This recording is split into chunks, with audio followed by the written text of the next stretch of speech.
Good morning all, Jim Stanger, talking about a paper published recently in Reproductive Biomedicine Online by Sharon Lewis called Comparing Subjective Indicators of Health in Adults aged 27 to 38 years conceived with or without ART.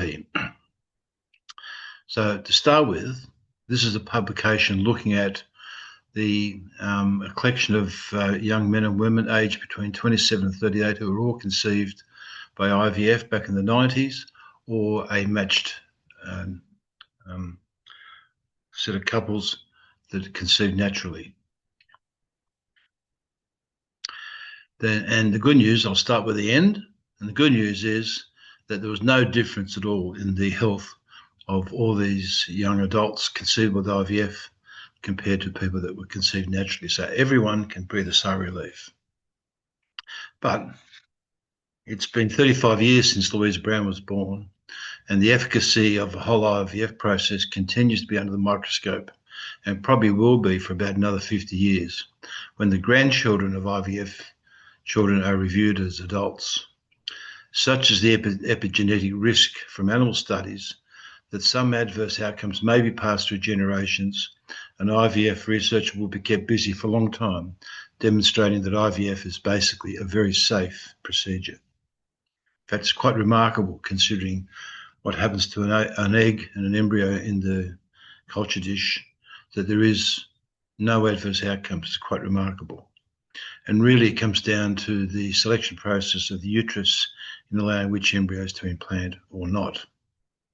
This paper by an Australian group has looked at the health of young reproductively active adults from IVF and from natural conceptions for evidence that IVF has caused harm, and found nothing untoward.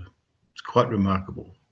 The research compared 236 adults aged between 27 and 38 who were conceived by IVF in the early 90s and compared them to 153 naturally conceived adults. Considering how few children were born in the early 90s and the issues of trying to keep track of them, this number is fairly impressive 30 years later. The authors looked at almost everything: gender, age, sexual orientation, relationship status, reports on physical health, overall health compared with others, general health conditions since turning 18, sleep disturbance, chronic orthopedic problems or joint or bone problems, diabetes, anxiety, psychological well-being, seeking medical advice for fertility, currently having had or had IVF, and in any other reproductive concern.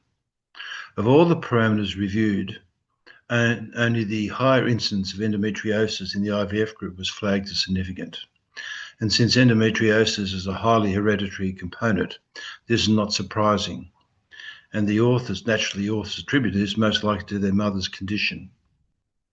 It's important to point here that having this data available, clinics should now start to advise couples coming through with IVF where the woman has endometriosis, particularly severe endometriosis.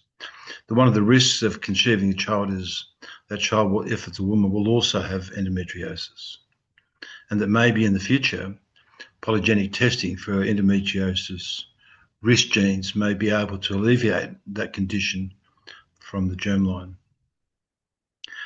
So importantly, there appear to be no decrease in fertility of the IVF group, noting that many had not yet started a family. Given the fact that about half of all IVF cases have a male factor in fertility, it is genuinely surprising that there is no long-term male reproductive influence. This paper therefore provides reassurance both to couples presenting to the IVF clinic and to the clinics that provide the service that the reason why the parents attend to the IVF clinic is not manifesting at this early stage to their children. Thank you.